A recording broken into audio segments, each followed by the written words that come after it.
eu sou a professora Ana Carolina e vou lecionar a disciplina de arte para o terceiro ano do Colégio Emaús. Lembrem-se das nossas orientações de estar sempre num local bem tranquilo para fazer as videoaulas e que todas as atividades devem ser feitas tendo como base as nossas videoaulas, tudo bem? Hoje daremos continuidade ao nosso ensino da arte e vamos finalizar o primeiro bloco do nosso livro, né? Vamos então, a partir da próxima aula, iniciar um novo assunto e novos conhecimentos. Então, na aula de hoje, nós vamos fechar esses assuntos para poder partir para a próxima fase, para o próximo passo das nossas aulas de arte, tá bom?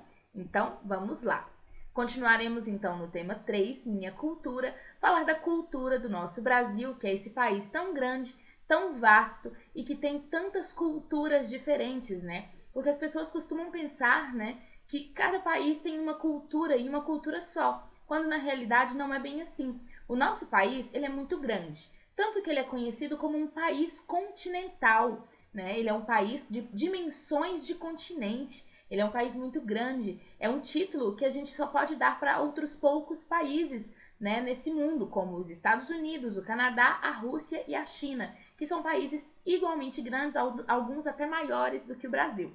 Então, quando a gente fala em questão de cultura brasileira, é muito fácil para a gente achar que é só aquela que a gente conhece, só que a gente tem que abrir os nossos olhos, abrir os nossos horizontes e perceber que o Brasil é muito grande e que por isso essa cultura é maior e tem muito mais coisas do que a gente imagina. Nossa cultura brasileira é muito bonita e é muito bom que a gente conheça toda ela. Então, vamos lá. Primeiro, eu quero dar os parabéns para a Emanuele, que fez o clube, né? O clube dela é Manu e seus amigos e as características é falar sobre música. Manu, eu adorei, porque eu sou apaixonada por música e eu quero muito fazer parte desse clube, hein? E olha, quem quiser fazer parte deste clube da Manu, lembrem-se, não podemos nos atrasar, não podemos ser egoístas e não podemos brigar. Isso tá fácil para mim. E para vocês, turma? Vamos fazer parte do clube da Manu? E também quero dar parabéns para o Guilherme, que fez esses lindos trabalhos e mandou aqui pra gente poder apreciar. Eu adorei esses autorretratos, inspirados no nosso artista Andy Warhol. Ficou maravilhoso, Guilherme.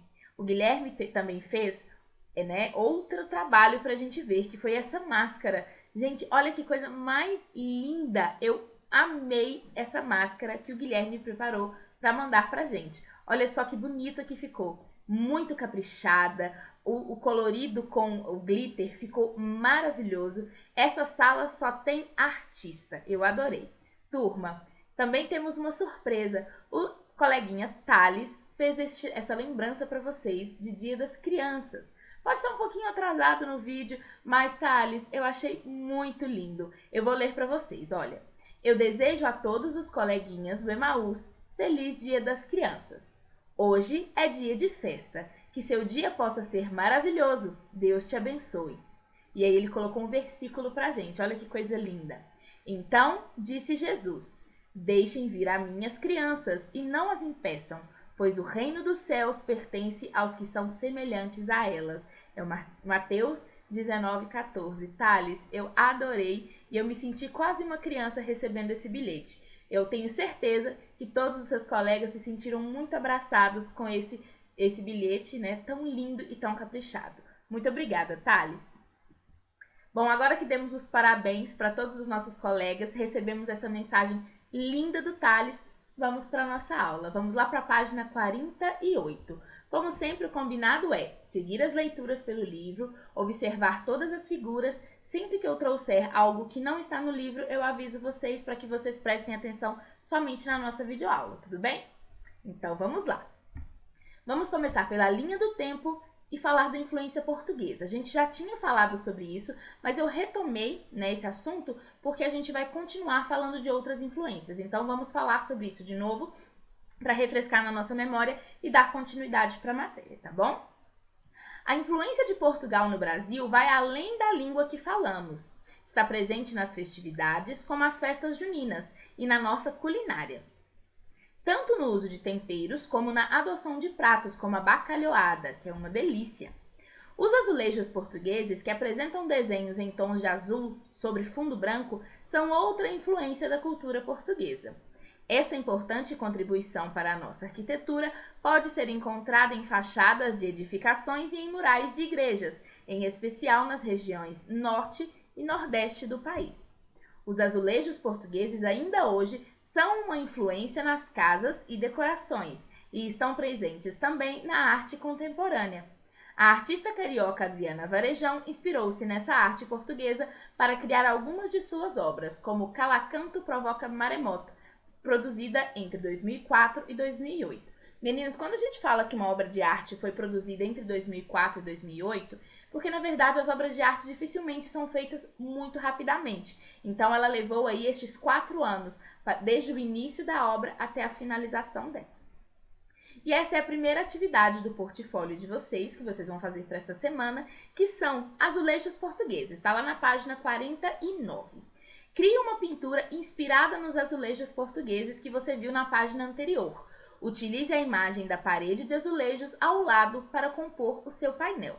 Para criar diferentes tons de azul, misture essa cor de tinta com pequenas porções de tinta branca, para obter tons mais claros, ou pequenas porções de tinta preta para obter tons mais escuros. Lembrando, meninos, que vocês não precisam utilizar tinta, vocês podem utilizar também somente o lápis de cor, tá bom? Sempre numa caixa de lápis de cor vem pelo menos 2 cores de azul e já está suficiente. Se vocês tiverem mais tons de azul, também podem usar, tá bom?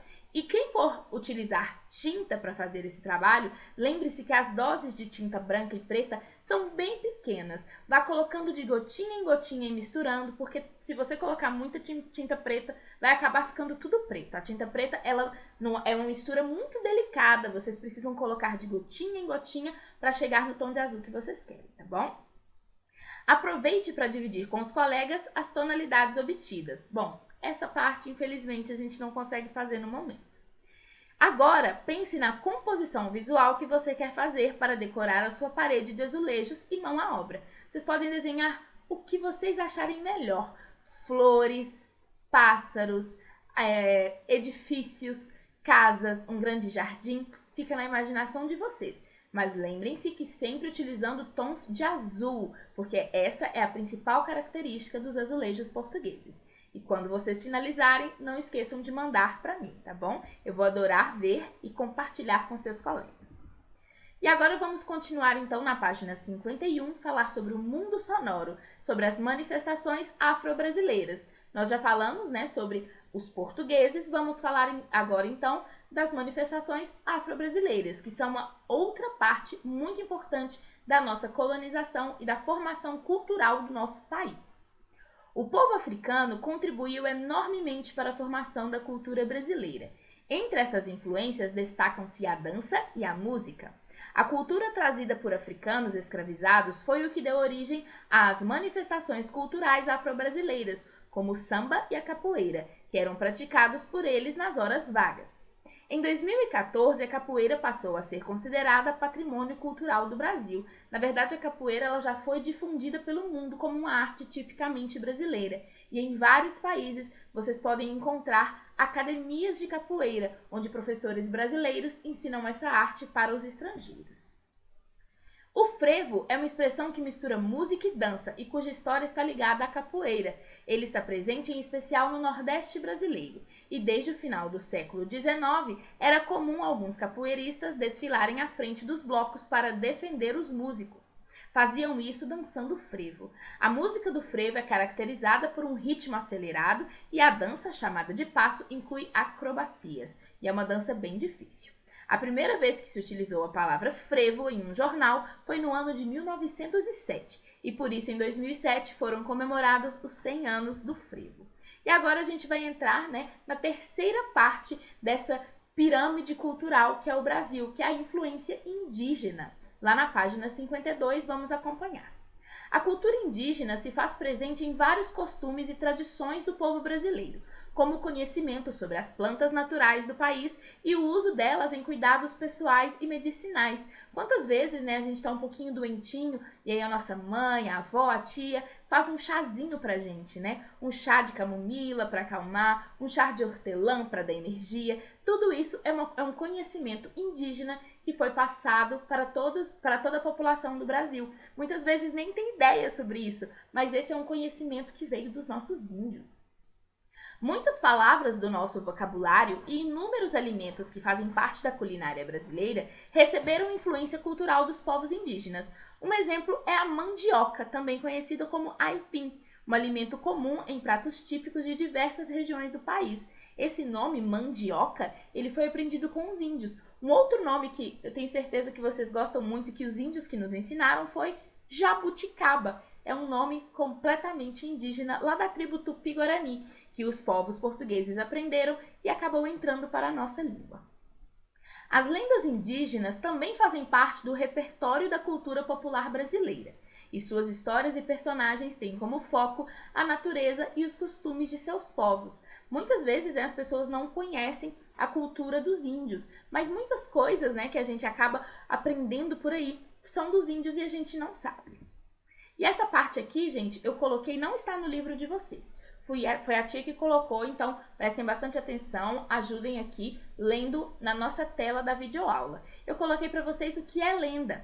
Em síntese, as lendas são narrativas contadas de geração em geração e possuem a característica de se moldar conforme o tempo. Então ela vai se modificando, Não permanece a mesma história para sempre. Assim, os detalhes vão aumentando, a cultura e a tradição popular entram e tornam as descrições mais caprichadas. Pensem no seguinte, vocês já brincaram de telefone sem fio? Que um coleguinha precisa cochichar no ouvido do outro uma frase? Essa frase nunca chega no último coleguinha da mesma maneira, e isso acontece com as lendas. Como a lenda é uma tradição oral, que a gente somente fala, ela não é escrita, o que acontece é que as pessoas vão contando e vão aumentando um pouquinho da história, diminuindo um pouquinho ali, cortando um detalhe aqui, e ela vai se modificando com o passar do tempo. Com isso, cada região do Brasil possui lendas diferentes, que contam sobre a história e aspectos singulares da sabedoria popular. Portanto, são relatos que incluem fatos históricos mesclados com fantasia. Além disso, explicam situações que normalmente não podem ser explicadas cientificamente. Muitas pessoas enxergam algumas lendas com os olhos um pouco atravessados, mas na verdade a gente precisa entender que muitas vezes essas lendas surgiram quando a ciência ainda não explicava muitas coisas. Por exemplo, existe uma lenda de mais de 2000 anos atrás que conta a história das 4 estações. Por que as estações do ano são tão diferentes? Na verdade, naquela época, a ciência ainda não explicava que o movimento da Terra, o movimento do Sol, que isso tudo afetava. Então, os povos criavam histórias para contar aos seus filhos para tentar explicar aquilo que a ciência ainda não explicava. E agora, voltando para o livro, vamos para a Dica Cultural, o Museu do Índio, lá na página 53. A cultura indígena está exposta em diversos museus espalhados por todo o Brasil. Na cidade do Rio de Janeiro, o Museu do Índio, na Fundação Nacional do Índio, a FUNAI, busca preservar o patrimônio cultural indígena e divulgar as histórias das centenas de povos que existem no país. Nesse museu é possível apreciar peças de diversos grupos indígenas, de diferentes épocas, inclusive de hoje em dia. Mas não são só objetos que a instituição preserva. A equipe do museu também pesquisa formas de expressão, saberes e línguas indígenas, que são guardadas em fotos, vídeos e textos, por exemplo. Para isso, o museu conta com a ajuda dos próprios indígenas, porque eles querem, assim como nós, preservar a cultura deles para aqueles que ainda nascerão, para que quando os nossos netos, os netos de vocês nasçam, essa cultura ainda seja preservada e a gente ainda possa entender um pedaço da história do nosso país. Há outros museus com esse objetivo no Brasil. Um exemplo é o Museu do Índio de Manaus, lá no Amazonas. Lá estão guardadas peças de vários povos da região, principalmente os Tucano e os Yanomami. Outro exemplo é o Memorial dos Povos Indígenas, que fica em Brasília. Seu prédio chama a atenção por lembrar uma maloca redonda como a dos Yanomami. Observem essa construção e como ela lembra uma oca, E no caso dos Yanomami, como eles chamam, uma maloca, que é essa moradia dos índios que a gente conhece tanto. E olhem só as pinturas, que lembram muito as pinturas que os índios fazem na sua própria pele. E aí vamos para o experimento artístico prato cultural, que é: a culinária e os alimentos usados nela fazem parte da cultura de um país. No Brasil, alguns exemplos são o feijão com arroz ou o guaraná. A gente é muito ligado ao feijão com arroz e é algo que a gente imagina que todo mundo come, mas não é bem assim. Na verdade, alguns países da África também têm esse costume, mas na verdade comer arroz e feijão quase todos os dias, como o brasileiro faz, é algo muito, muito difícil de ser encontrado no resto do mundo. As pessoas acham até estranho. E o guaraná é uma fruta tipicamente brasileira, que só existe aqui no nosso país. Foi pensando nisso que o artista espanhol Antoni Miralda propôs a obra Sabores e Línguas, exposta na 27ª Bienal de Arte de São Paulo em 2006. Antes da Bienal, Miralda viajou pelo Brasil, visitando cidades e conhecendo feiras, mercados, receitas e tudo o que tivesse relação com o hábito alimentar da população. Além disso, o artista convidou pessoas para participar de sua obra. Todas receberam um prato branco e fizeram intervenções artísticas com diversos materiais, a fim de mostrar um pouco de sua cultura com relação à alimentação. Depois, todos os pratos foram usados para montar a instalação. Que tal fazer o seu próprio prato cultural utilizando elementos tridimensionais feitos com massinha de modelar? Na verdade, essa atividade, se vocês quiserem fazer, ela está lá na página 54, mas ela é apenas uma sugestão, tá bom? É só se vocês acharem que seja interessante, se vocês tiverem material, combinado? E agora vamos para a página 55 no Prazer em Conhecer. Nesse tema 3, conhecemos diferentes aspectos da cultura brasileira e estudamos povos que a influenciaram. Vimos que as manifestações artísticas, dança, música, teatro e artes visuais são uma das formas de expressar a nossa identidade e nossa diversidade cultural. Agora vamos conhecer a biografia de 2 artistas citados. Um deles é o Heitor dos Prazeres. Ele era pintor, cantor e compositor carioca e foi um dos primeiros compositores de samba no Brasil. Como pintor, ele retratava a vida cotidiana nas favelas cariocas e suas obras tinham como característica os rostos de suas figuras pintados de perfil. Perfil é quando a gente faz algo de lado. Isso aqui a gente chama de perfil, tá? Com olhos e cabeça voltadas para cima. E também falamos sobre o Di Cavalcanti. Emiliano de Cavalcanti foi um dos idealizadores da Semana da Arte Moderna de 1922. Foi um importante evento artístico que aconteceu na cidade de São Paulo. Apesar de ter passado alguns anos fora do Brasil, o artista nunca deixou de retratar sua visão do povo brasileiro. Festas populares como o carnaval e figuras brasileiras são temas frequentes de suas pinturas. Vocês, na vida de estudante de vocês que acabou de começar, vocês ainda vão ouvir muito falar sobre a Semana de Arte Moderna de 1922. Ela foi uma semana muito importante para o país, porque foi onde vários artistas se reuniram para tentar mostrar uma arte tipicamente brasileira, com cores brasileiras, com temas brasileiros, e foi aí que a nossa arte começou a tomar uma forma um pouco distinta. Foi ali que surgiu, por exemplo, a Tarsila do Amaral, com suas pinturas tão coloridas e tão verdes, Ela usava muito verde, muito amarelo, para mostrar as cores que o nosso Brasil tinha.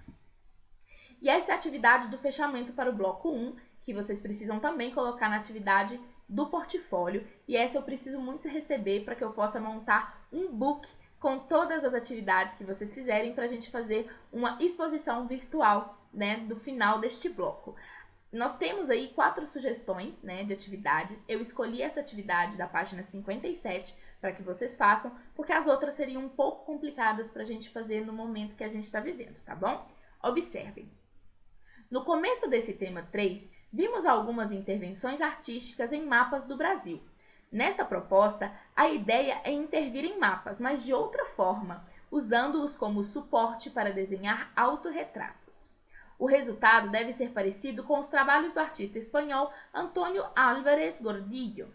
Em vários de seus trabalhos, ele utiliza mapas como suporte para os seus desenhos. Observe os exemplos ao lado e siga as instruções. Então, as instruções estão aí na página 57, tá? Vocês podem ler depois com bastante calma. Eu vou ler aqui bem por alto, não vou ler tudo, só para vocês começarem a entender. Então, para fazer seu autorretrato, você precisa escolher e imprimir um mapa. Se vocês tiverem algum tipo de livro que vocês não utilizam mais, por favor, não destruam nenhum livro nessa atividade, um livro que seja de utilização de vocês, né? Só se esse livro não for mais utilizado. E se vocês tiverem um mapa de alguma revista, não precisa imprimir, tá? E com o mapa em mãos, você precisa definir a técnica que vai utilizar. Lembrem que é para fazer o desenho do jeitinho de vocês, tá? Eu quero ver os traços que vocês gostam de fazer, da maneira como vocês gostam de fazer. Não precisa ser um desenhista especialista para fazer um desenho. Você pode fazer da maneira como você achar melhor. E eu tenho certeza que vai ficar maravilhoso. Então, você vai prender uma folha de papel na parede e, com uma fonte luminosa, projetar a sombra da sua cabeça no papel.